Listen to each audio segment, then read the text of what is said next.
So I had a call from Cochrane regarding the fridge repair. You know, he talked to me, he explained the problem. That was the only fridge they had in their house.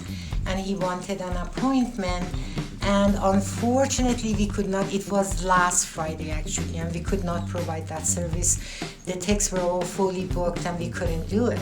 He said, you know, how about the cost? And first, of course, he asked about the cost and our charges. And I said, you can always check us at Better Business Bureau, see our reviews in Home Stars. He said, I actually did that before calling you.